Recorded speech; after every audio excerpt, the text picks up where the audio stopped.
ce thème que je vous annonce, l'inquiétude des milieux économiques et les risques de voir une tempête budgétaire s'ajouter à la crise politique. La France cumule plus de 3 400 milliards de dettes et emprunte de plus en plus cher sur les marchés financiers. Notre pays aura-t-il un budget fin décembre? La France pourrait-elle se retrouver sous tutelle du FMI? Avant d'en débattre, le constat en images signé Audrey Vetaz. François Bayrou ne mâche pas ses mots. Selon lui, la France est en danger au bord du surendettement et c'est pour acter l'urgence financière du pays qu'il demande un vote de confiance le 8 septembre. Il s'agit purement et simplement et élémentairement de la sauvegarde de la France. C'est un fait. Les investisseurs qui prêtent à la France demandent des taux d'intérêt de plus en plus élevés. Même s'ils restent respectés sur les marchés, notre pays se rapproche de l'Italie, longtemps considérée comme la lanterne rouge de la zone euro. Moi, je regarde de manière très attentive les spreads, c'est-à-dire le supplément de risque que les investisseurs sont prêts à payer par rapport au risque allemand, qui est considéré comme le risque le plus sûr. Eh bien, le supplément de coût pour la dette française a augmenté, se trouve juste en dessous de l'Italie, ce qui n'était pas le cas il y a un certain nombre de trimestres. Mais l'incertitude politique pourrait encore aggraver les choses. Depuis l'annonce du vote de confiance, la bourse de Paris est en berne et la probable chute du gouvernement lundi inquiète les entrepreneurs. Ça va créer beaucoup d'incertitudes, que le cadre juridique, économique, fiscal dans lequel on va intervenir, il n'est pas clair, il peut changer. Et donc quoi ? Il n'y a pas d'investissement. Les particuliers surépargnent, il n'y a pas de consommation. Et donc ça veut dire que le climat des affaires est morose et que ça va mal. C'est ça que ça veut dire pour un entrepreneur. L'économie n'aime pas l'incertitude et l'instabilité. On en a déjà aussi beaucoup autour de nous, au niveau géopolitique, au niveau mondial. Dans ce contexte, les yeux seront tournés le 12 septembre vers Fitch, l'une des principales agences de notation financière. Elle doit rendre son verdict sur la note souveraine de la France. Une dégradation aggraverait encore la situation. Quelle est la réalité de ce risque économique et financier? Est-il dramatisé par François Bayrou et son gouvernement? On en débat avec Stéphanie Villers. Bonsoir. Bonsoir. Bienvenue, vous êtes conseillère économique à PwC France. Lucille Schmitt, bonsoir. Bonsoir. Et bienvenue, vous êtes présidente du cercle de réflexion La Fabrique écologique. Thomas Gbin, bonsoir et bienvenue. Bonsoir. Vous êtes économiste au Centre d'études prospectives et information internationale, responsable du programme macroéconomie et finances internationales. Et Anne-Charline Bézina, évidemment, est toujours constitutionnaliste et toujours éditorialiste pour Sens Public. C'est l'une des nouveautés de cette saison. Et l'autre nouveauté, c'est que vous pouvez réagir sur ce thème des incertitudes et des risques économiques en flashant notre QR code. Je reprendrai vos questions à l'antenne. On se projette lundi prochain. Chute probable, pour ne pas dire annoncée, du gouvernement Bayrou. Que peut-il se passer, Stéphanie Villers?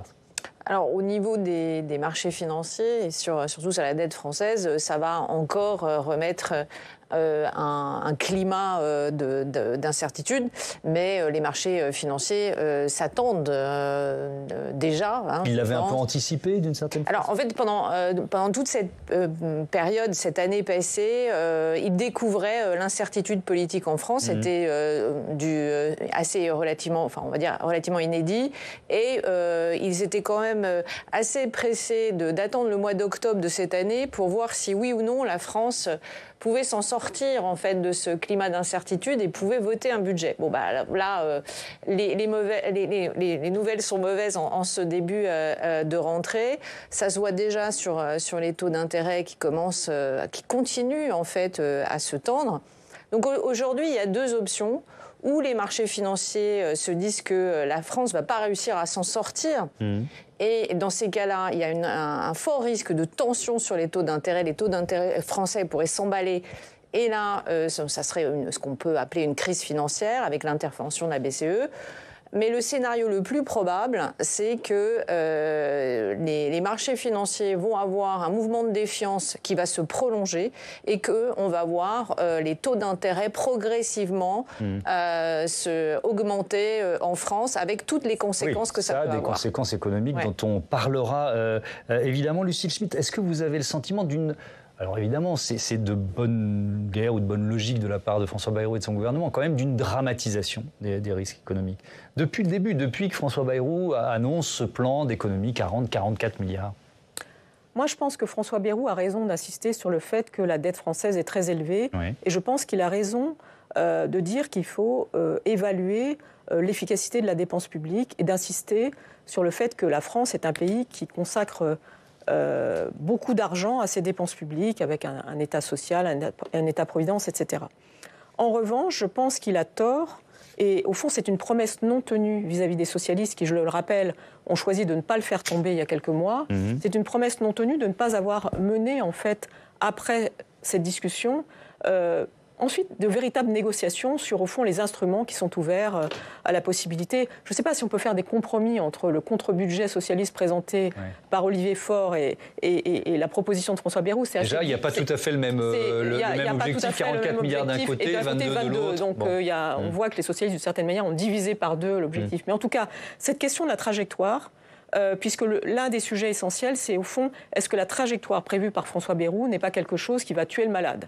Oui, c'est ce que disent des économistes plutôt à gauche et c'est ce que dit le Parti socialiste. En termes d'investissement, de capacité à regarder l'avenir, de capacité dans un pays qui aujourd'hui est frappé quand même par des inégalités croissantes, notamment scolaires, mais aussi de pauvreté, etc. Comment est-ce qu'on fait pour arriver à une trajectoire qui soit aussi compréhensible par l'opinion publique ? Et acceptable. Donc, je pense que François Bayrou a raison d'insister sur le poids de la dette, mais que son incapacité à parler avec les autres, par exemple, le fait qu'il ait dit « tout le monde était en vacances sauf moi », ça montre d'une certaine façon une difficulté à concevoir ce qu'est la culture parlementaire, ce qu'est la possibilité de discuter avec les partenaires sociaux. Et donc, il y a quelque chose qui n'a pas fonctionné, et François Bayrou a tort d'imaginer qu'il est le seul à pouvoir discuter d'économie et à proposer quelque chose sur la dette. Justement, sur ce décalage, Thomas Gbin, entre 22 milliards d'un côté, 44 milliards de... Est-ce qu'on peut faire moins d'économies? Vous voyez ce que je veux dire? Ne pas faire 40 ou 44 milliards d'économies pour le prochain budget. Ça va être difficile de faire ces 44 milliards ou 40 milliards d'économies compte tenu du contexte budgétaire. On est d'accord, ça c'est sûr que c'est peut-être... Je suis sur un objectif passé. Ce qu'il faut souligner, c'est que même dans le budget Bayrou, il ne s'agissait pas d'une baisse des dépenses publiques, il s'agissait d'une moindre hausse par rapport à la trajectoire d'augmentation des dépenses prévues, par exemple. Il s'agissait de diviser par 2 l'augmentation des dépenses sociales, ce qu'on appelle l'ONDAM. Donc, oui, c'est toujours possible de faire moins. Maintenant, je pense que la question qui est posée, je rejoins ce qui a été dit, c'est que là, en fait, on a l'impression, malgré tout, qu'il y a des difficultés de plus en plus importantes pour l'économie française et on a des déficits, notamment budgétaires, qui sont de plus en plus importants. Là, on a un déficit autour de 6% du PIB et l'objectif, c'était d'arriver à 5,4% de déficit, ce qui ne paraît pas quelque chose d'exceptionnel. On n'est pas en situation de crise, on n'est pas pendant la période Covid, on n'est pas pendant la crise énergétique et malgré ça, passer autour de 5% de déficit, ça paraît une tâche presque insurmontable. Et donc, si demain, il y avait une nouvelle crise, qui après tout, ça peut arriver, on n'est pas à l'abri d'un choc géopolitique, d'une nouvelle pandémie, qu'est-ce qui se passerait? Est-ce qu'on passerait à 10% de déficit? Et c'est là où les tensions actuelles qu'il y a sur les taux pourraient devenir vraiment inquiétantes. Ouais. Avec effectivement des chefs d'État européens, des grandes institutions financières qui regardent la France de près, plus ou moins inquiètes. Écoutez la réaction de Christine Lagarde, présidente de la Banque Centrale Européenne. C'était sur Radio Classique ce matin. Tous les risques de chute de gouvernement dans tous les pays de la zone euro sont préoccupants. Et ce que j'ai pu observer depuis maintenant 6 ans que je suis présidente de la Banque Centrale Européenne, c'est que les développements politiques, la survenance de risques politiques ont un impact évident sur l'économie, sur l'appréciation par les marchés financiers des risques pays et par conséquent sont préoccupants pour nous, quels qu'ils soient. Et la France, on va peut-être regarder ces chiffres, qui empruntent de plus en plus cher. Si on regarde le taux d'intérêt à 10 ans, il y a l'Italie qui emprunte un peu plus cher que nous, à 3,64, la France 3,53, ensuite l'Espagne, le Portugal, et on est loin de l'Allemagne et de ses 2,75%. Ça peut encore s'aggraver. Il y a, je crois, une des agences de notation, l'agence Fitch, qui doit donner sa décision le 12 septembre, c'est ça. Une dégradation de la note française, est-ce que ça aurait un effet immédiat sur ces taux d'intérêt et donc sur la charge de la dette ou pas? Alors, on a vu que les agences, maintenant, n'étaient pas véritablement des lanceurs d'alerte. Les marchés financiers, en fait, savent déjà ce qu'il en est, ce qu'il en ressort. Donc, en fait, c'est plutôt lorsqu'il y a une dégradation de la note d'un pays, il n'y a pas de surprise. Les marchés financiers l'ont, en gros, déjà anticipé. Je pense que la date la plus importante, c'est le 8 septembre. Et le 10 septembre, là, ça donnera vraiment un signal aux marchés financiers de l'état, de l'instabilité politique en France. Donc je pense que le déclencheur pourrait venir de ce moment-là. Il y aura bien sûr une hausse des taux. On attendra, les marchés financiers attendront les jours à venir pour savoir quelle piste est explorée pour essayer de calmer le jeu. Et ce qui est vraiment... il faut rappeler quand même que les marchés financiers s'attendent et veulent un budget. Parce que, en fait, pourquoi ils veulent un budget ? Ils veulent savoir à qui et pourquoi ils prêtent, puisque c'est ça. Bien sûr. Et ils veulent, en fait, une feuille de route globalement assez claire, clarifiée.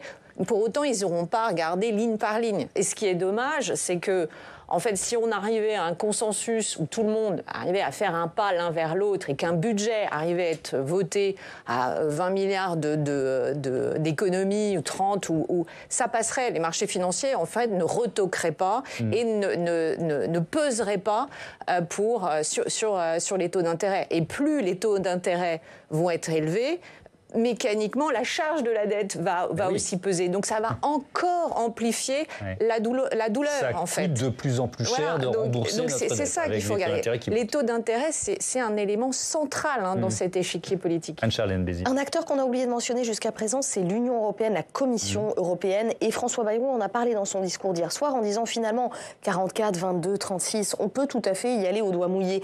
La seule réalité, c'est qu'on s'est engagé auprès de l'Union européenne à avoir une trajectoire de redressement. C'est pas anodin, étant donné que justement c'est ça qui détermine l'entrée ou non en procédure de déficit excessif, même si ça n'a pas eu beaucoup de succès auprès des Italiens.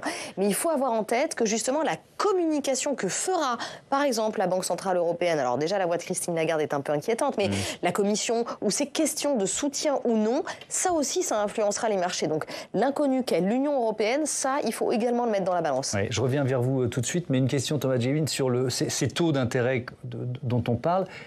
Ça a aussi des conséquences pour nous, pour les Français. Est-ce que ça a déjà des conséquences ou ça va en avoir sur, je ne sais pas, le marché de l'immobilier, sur la capacité des entreprises françaises à investir, par exemple, et à quel point? Oui, mais relativement à la marge. Les taux d'intérêt, ils sont avant tout déterminés. Là, on parle des taux d'emprunt de l'État. Après, par exemple, les taux, quand vous voulez avoir un crédit immobilier, ça dépend davantage des taux directeurs. C'est-à-dire si la Banque Centrale Européenne décide ou pas de baisser ses taux. Et donc, c'est là ça va déterminer en partie les taux de prêt de la part des banques. Donc non. Aujourd'hui, c'est pas directement lié. C'est pas directement lié.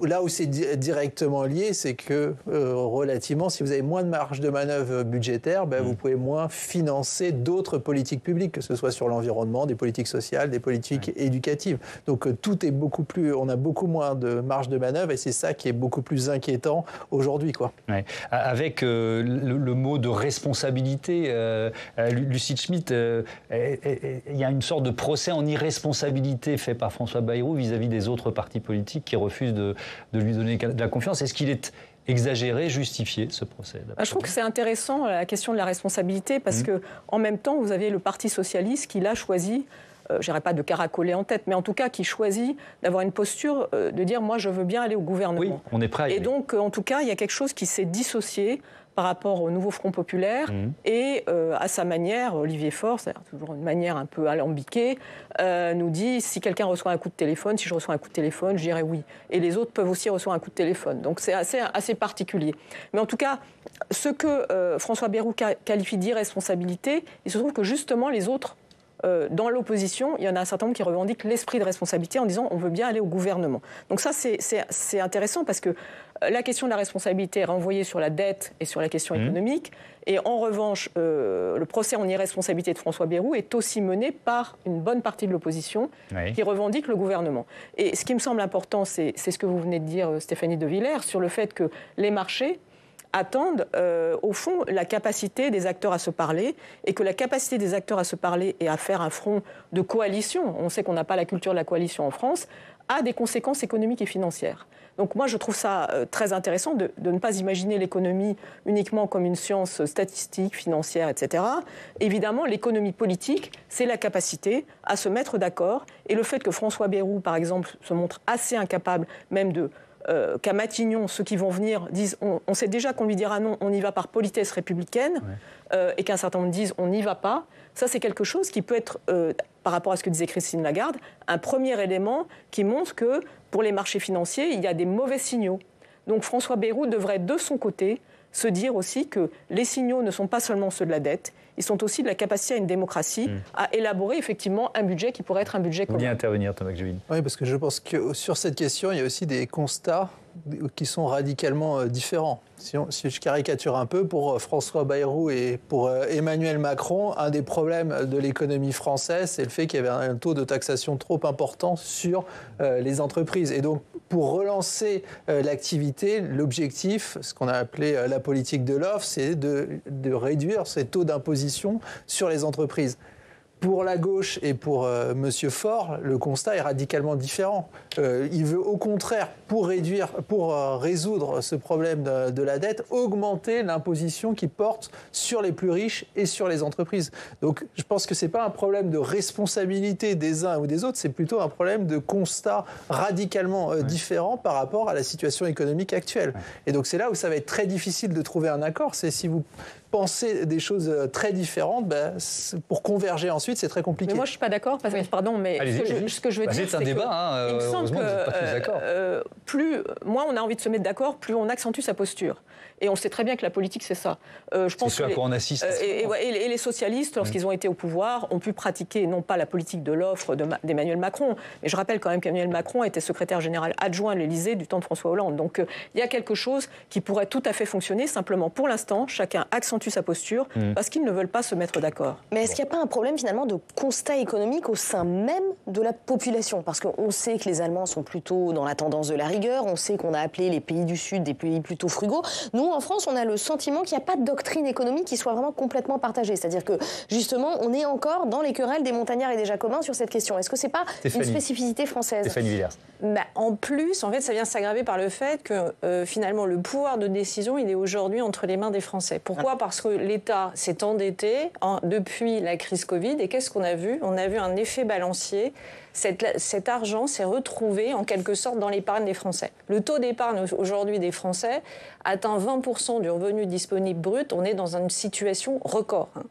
Normalement, le taux normal qu'on constatait était aux alentours de 14%. Donc on voit bel et bien l'écart. Donc la décision aujourd'hui, c'est entre la main des Français, c'est-à-dire qu'est-ce qu'ils vont faire de cette épargne, puisqu'on sait très bien que pour relancer l'économie, l'État n'a plus les moyens. Donc il y a quand même un agent économique qui a le pouvoir, qui dispose de ce pouvoir. En quelque sorte, l'État s'est délesté ou d'investir. Et alors, il faut avoir confiance pour ça. Oui, et il faut des taux d'intérêt bas. Parce que lorsqu'il y avait ce secteur de l'immobilier qui était en plein boom, on avait des taux d'intérêt extrêmement faibles. Et aujourd'hui, sans budget, on sait que les taux d'intérêt vont augmenter.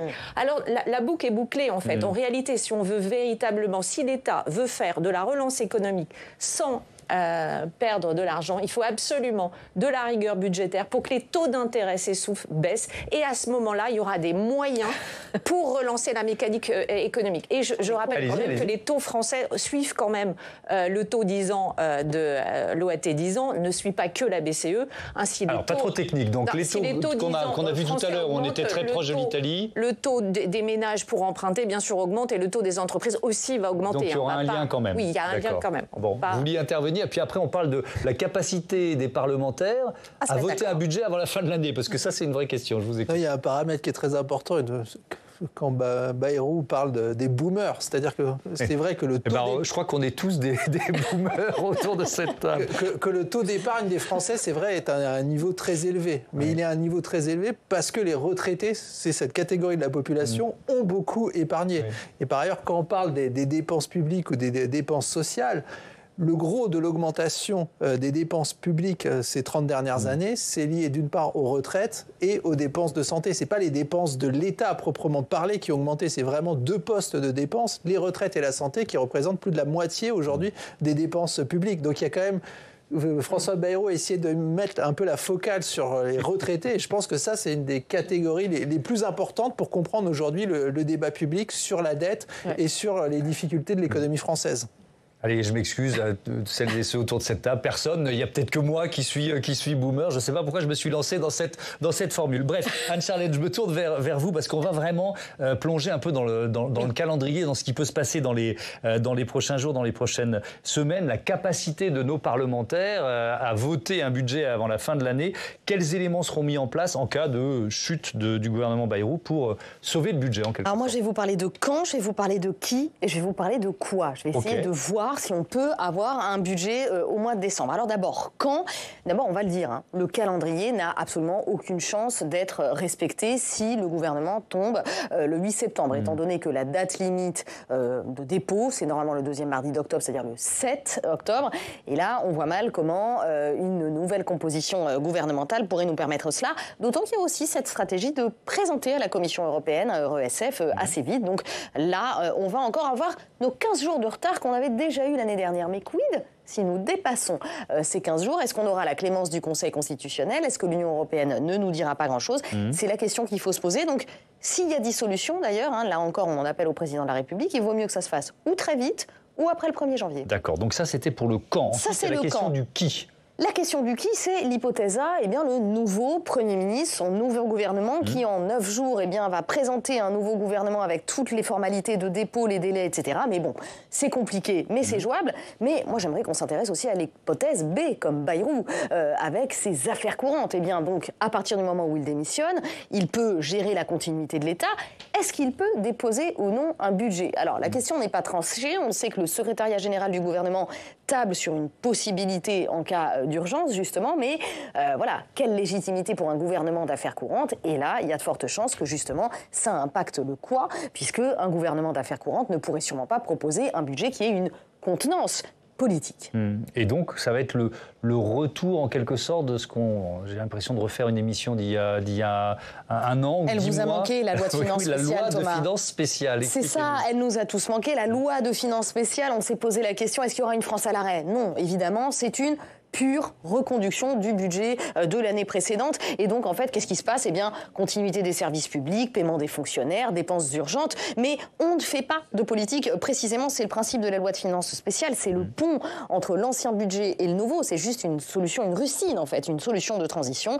Et une nouvelle inconnue, cette fois-ci, les élections municipales qui arriveront en mars en plus. Donc, comment est-ce que les collectivités territoriales qui ne connaîtront pas l'enveloppe qu'on leur donnera et qui auront en plus une campagne à gérer pourront faire pour voter un budget entre janvier et mars? Donc, on voit bien qu'on a un risque de s'abonner à ces budgets sans consistance politique, ce qui signifie évidemment des choses économiquement. On a tendance à rassurer les marchés quand on a des décisions courageuses au niveau économique qu'on ne peut pas porter sans un budget, qu'on ne peut pas porter sans une majorité. Donc là encore, la France est peut-être condamnée aux affaires courantes. Oui, c'est la question qu'il faut se poser. Avec la question de l'image de la France, quand même, Lucille Schmitt, parce que elle est au cœur de notre débat. C'est cette incertitude politique qui continue ou qui s'ouvre, qui ouvre un nouveau chapitre.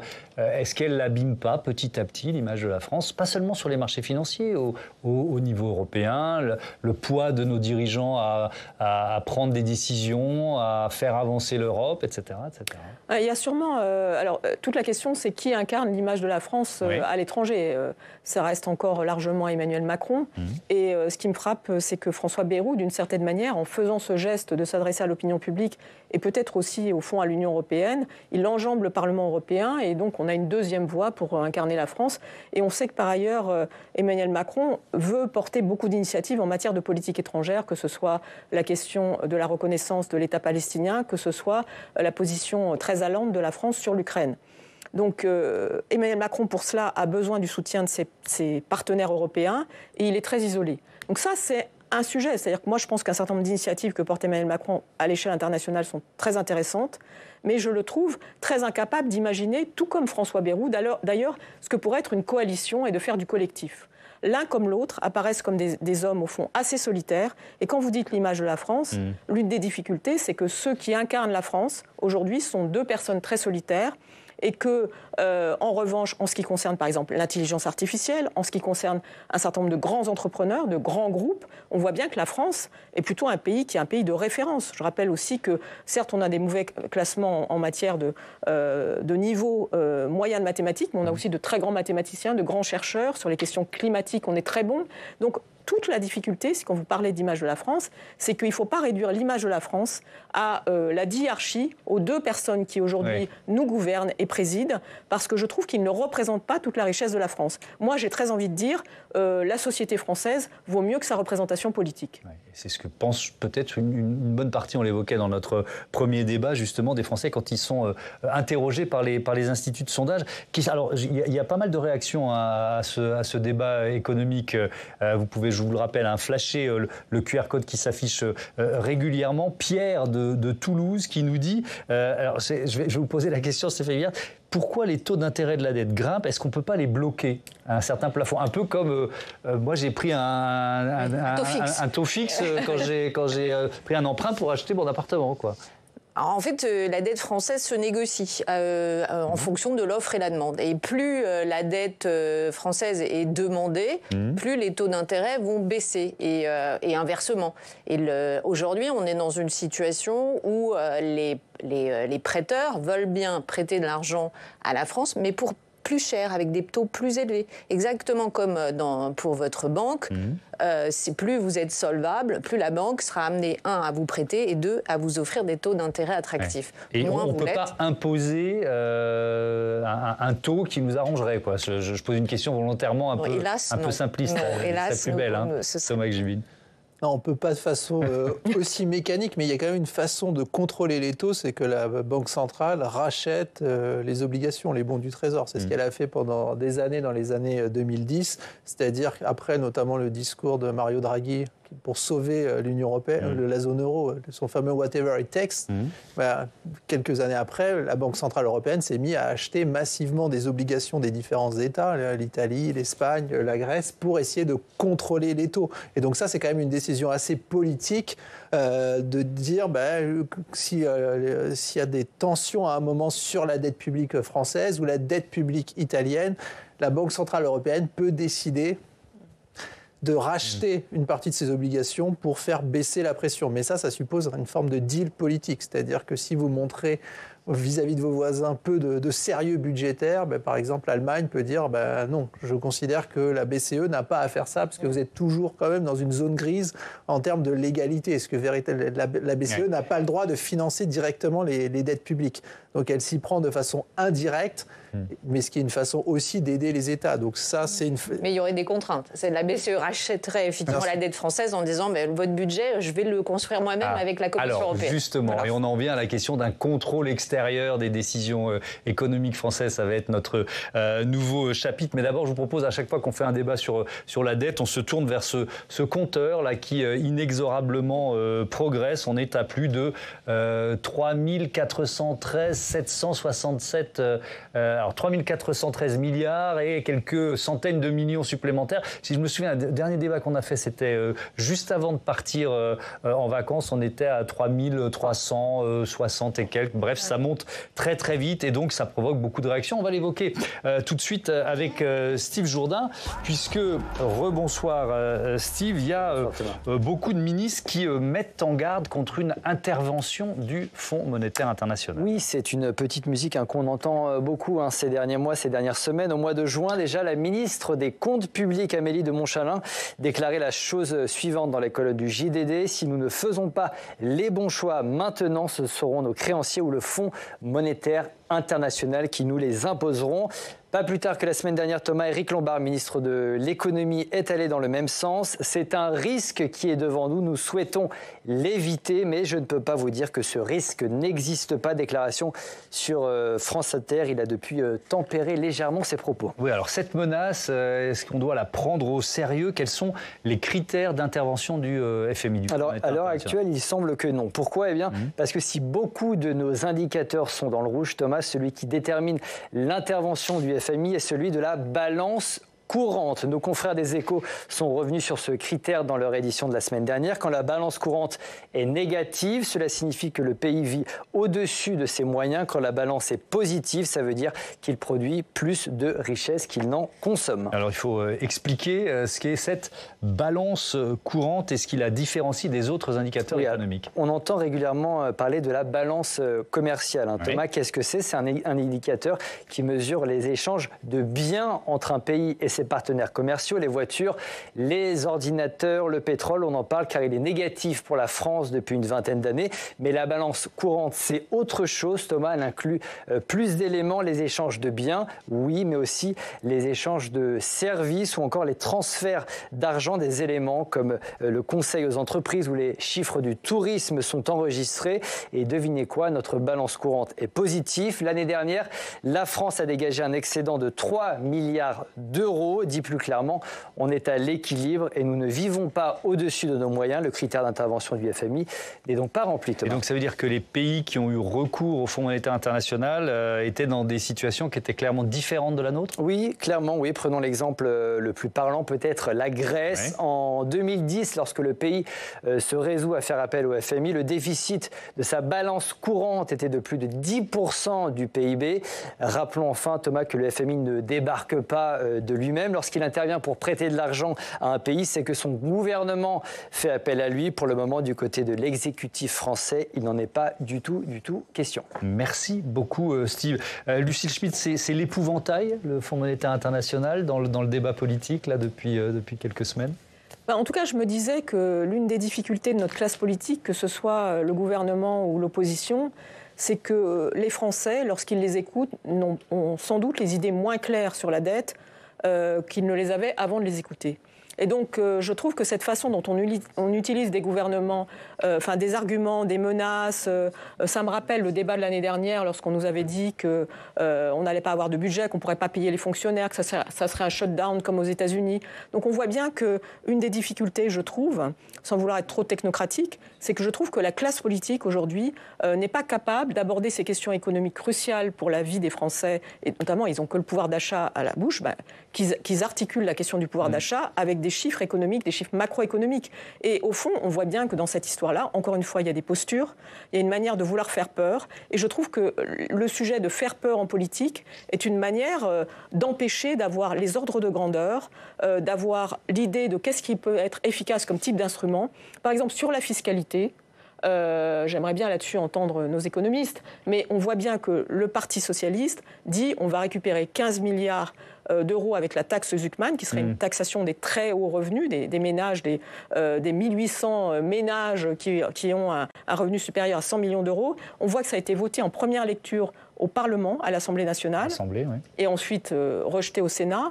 On voit que François Bayrou en dit pique-pendre. Il l'a clairement rejeté, François Bayrou. Et donc, je trouve que on se demande pourquoi les députés, y compris au-delà de la gauche, ont voté ce genre de choses, ensuite que c'est rejeté par le gouvernement. Comment voulez-vous avoir l'esprit clair ?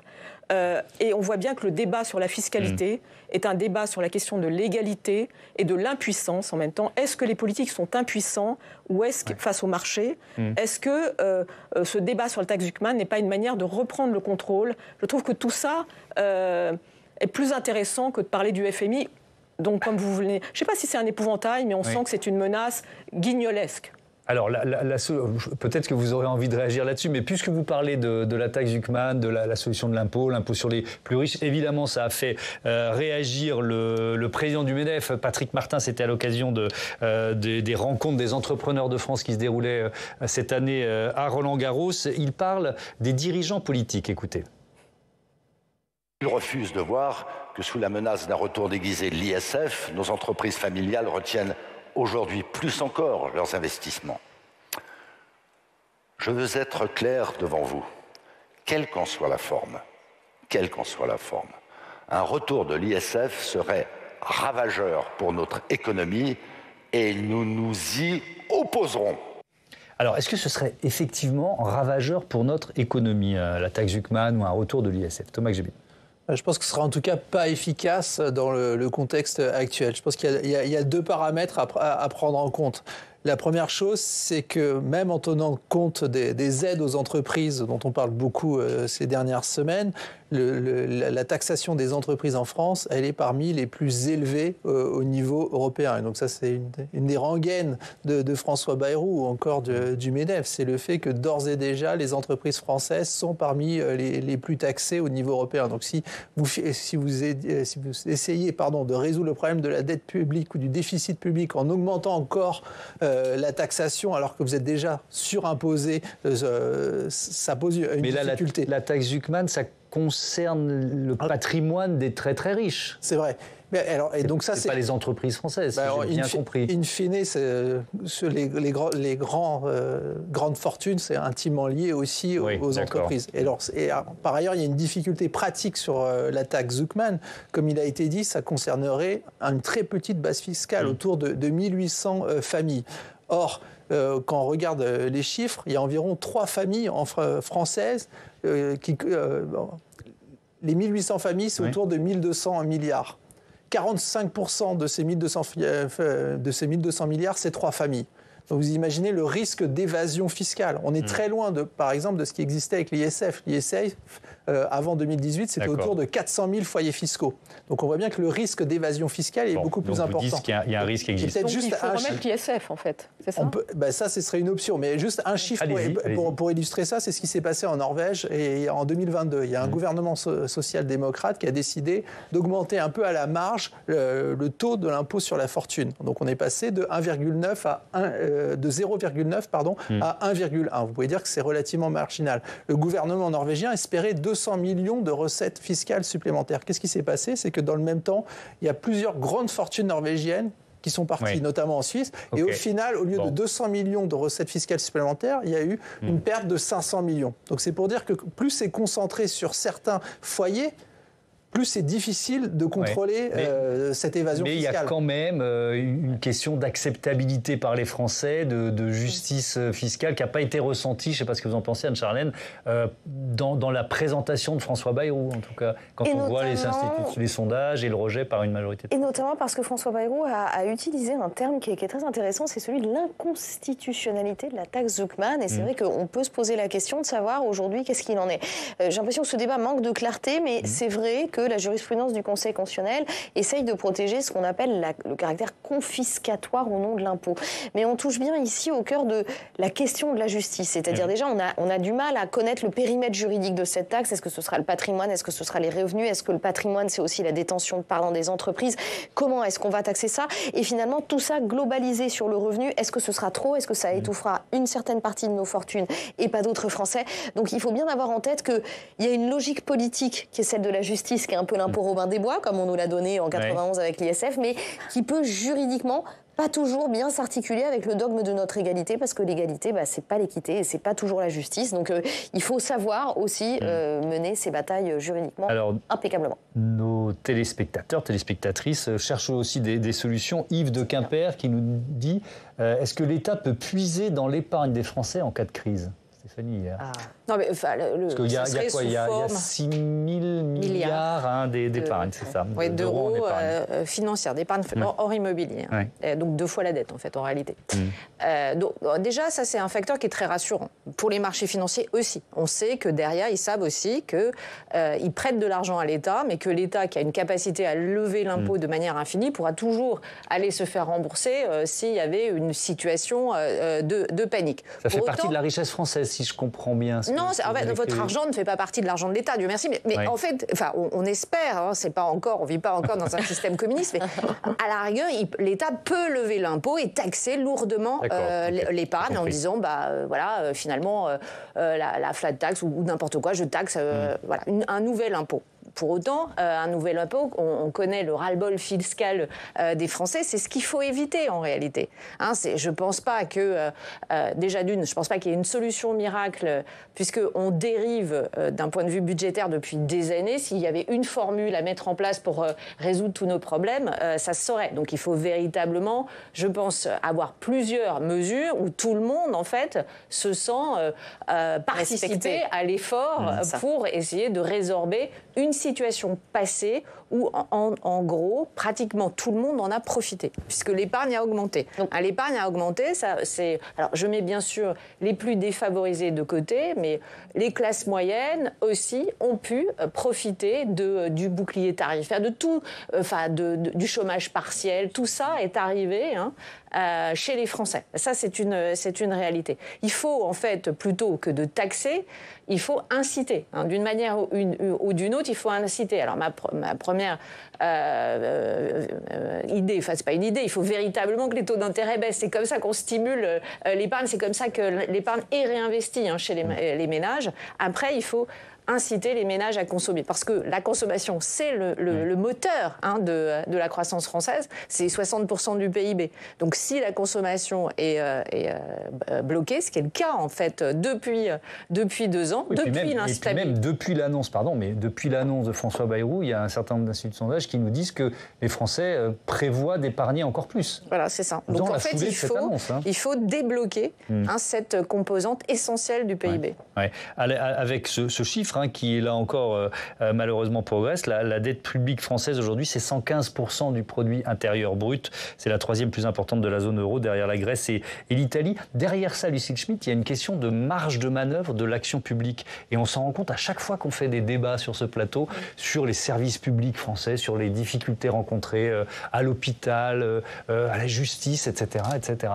On a le sentiment que la marge de manœuvre se rétrécit. Oui, moi je pense que ce qu'on vient de dire sur le ras-le-bol fiscal, c'est un ras-le-bol fiscal peut-être, mais c'est surtout l'idée que l'argent des impôts n'est pas bien utilisé. Moi j'aurais tendance à dire qu'il y a une demande d'efficacité du côté de l'opinion publique sur la dépense publique et qu'on veut un hôpital qui fonctionne mieux et on veut des services de santé garantis, mais on souhaite aussi savoir où va l'argent. Et ça c'est un point important sur lequel, à mon sens, l'opposition n'est pas assez alertée.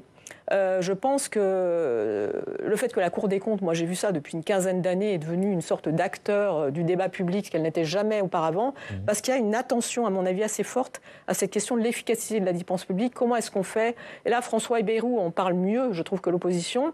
Après, je ne suis pas sûre qu'il ait vraiment des solutions, mais il y a quelque chose autour de notre argent, l'argent des impôts, l'argent des Français, il doit être utilisé efficacement. Et par rapport à ce qu'on vient de dire sur les entreprises qui reçoivent, il y a un certain nombre de niches fiscales, il y a un certain nombre de subventions, je crois qu'on peut aussi considérer que du côté de l'argent dépensé pour les entreprises, il y a aussi une demande d'évaluation de la part des Français. Donc, pour répondre à votre question, Thomas, je crois qu'on veut maintenir les services publics, on veut maintenir l'hôpital, mais il y a un sujet sur comment est-ce qu'on fait pour que ça nous coûte pas plus cher et en même temps que les services se dégradent.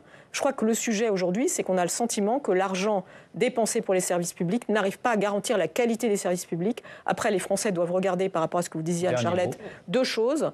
Il faut qu'ils mesurent aussi leurs propres contradictions, c'est-à-dire que ça coûtera toujours cher, les services publics, et donc la question de la fiscalité, elle sera toujours posée. Est-ce qu'ils sont prêts à payer plus pour avoir des services publics de qualité de leur poche? Ça, c'est un point qui est un point important. On termine là-dessus. Merci à tous d'avoir participé à ce débat qui était passionnant, qui a provoqué beaucoup de réactions, et donc vous pourrez continuer de réagir comme ça tout au long de nos émissions pendant cette 5e saison de Sens Public. Demain, par exemple, dans la seconde partie de notre émission, je vous propose un débat sur la situation au Proche-Orient. La France va reconnaître un État de Palestine, mais une solution à 2 États est-elle encore possible? Je suis convaincu que ça vous fera réagir. Vous pouvez d'ores et déjà sur nos réseaux sociaux poser des questions à nos invités en prévision de l'émission demain. Merci et à très vite sur ce plateau. Merci à toutes et à tous de votre fidélité. On est collectivement très heureux de vous retrouver. Je vous dis à demain 18h et 22h sur Public Sénat. Belle soirée.